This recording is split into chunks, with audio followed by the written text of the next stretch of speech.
Karate Kid Legends, directed by Jonathan Entwistle and starring Ralph Macchio, Jackie Chan, and Ben Wong, follows prodigy Lee Fong, someone uprooted from his home after a family tragedy. When a new friend needs his help, Lee enters a karate competition, but his skills alone aren't enough. Lee's kung fu teacher Mr. Han enlists the original Karate Kid Daniel LaRusso for help. Lee learns a new way to fight, merging their two styles into one for the ultimate martial arts showdown. Okay, so beforehand I watched every Karate Kid film. The first film is great, it's an 8. Part 2 and Part 3 are fine, they have their good moments but feel a little cheaper. Part 2 is alright the whole way through, and Part 3 kinda sucks until the last 40 minutes where it gets really good. I'd give both a 6, they're both alright. Now the next Karate Kid is downright awful, and the Karate Kid remake is also pretty bad. All of these movies kinda repeat themselves, so I didn't have a great time watching them all. So based off this film, they're definitely bringing back the Karate Kid remake with Jackie Chan and the original together, which makes sense since they're both the highest grossing Karate Kid films. I'm gonna be honest, I don't think this looks super good. I originally thought it kinda looked interesting, but after watching the other Karate Kids, I feel a little burnt out. This franchise loves to repeat the original, and I feel like this one will once again do the same. I don't really see the difference here. It's a Chinese guy going to an American school. Like, is that much different from the remake with an American guy going to a Chinese school?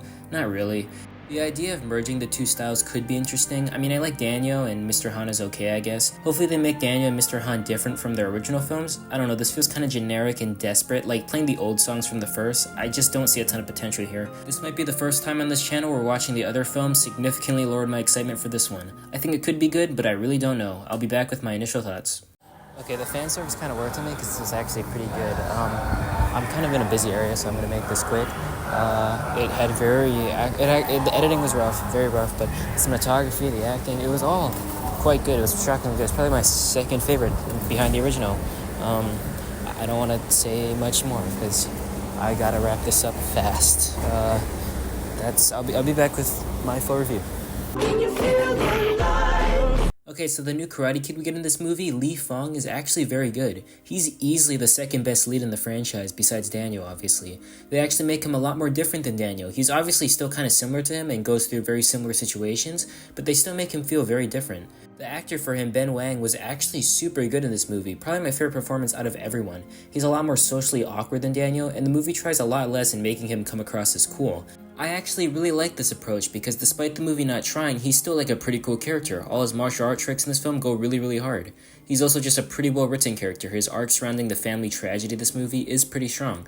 Plus, the way they handled his relationship with the bullies of this film was good too. He's actually willing to throw down with them multiple times, and he doesn't do bad, like he's already a pretty competent fighter at the start. So his natural fear of the bullies comes less from actual fear, but more just unresolved family trauma.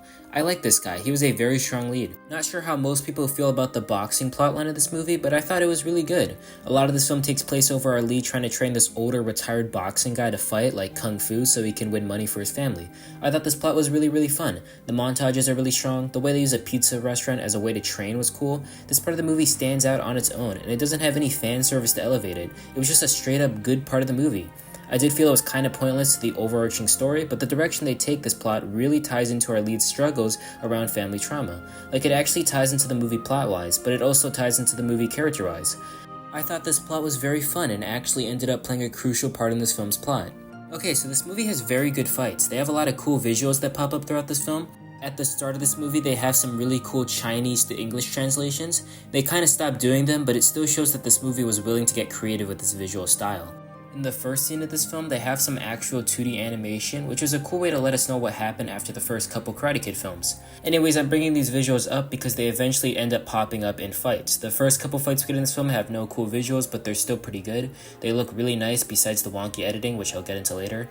Anyways, all these fights are solid until the last tournament section of this film, where they get really good. We get a really cool visualizer for how points and score are kept track of in this tournament. And the movie itself gives little video game effects for who's winning during these fights. I thought this was a really cool detail. These battles feel different from everything else in this franchise, not to mention these fights are just well choreographed.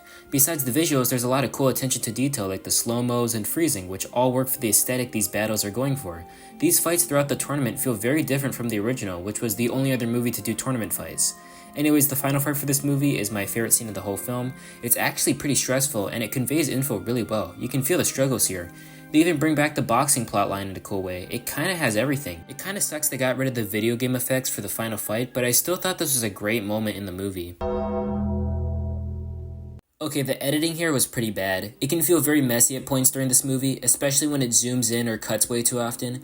It feels very, very off, especially during some fight scenes, though thankfully the editing for most fights, especially the tournament fights, are standard. I think the way this movie communicates info and jokes to us through its editing starts feeling really repetitive. During a bunch of montages they will have jokes, but it's always the same setup where the music cuts off or a scratch noise plays before delivering the joke. Like, you can see it coming because there's no other jokes in these montages besides that exact setup, and it happens like 5 times. I really didn't like how often Karate Kid Legends cuts off its music. They play songs here for probably like 10 seconds.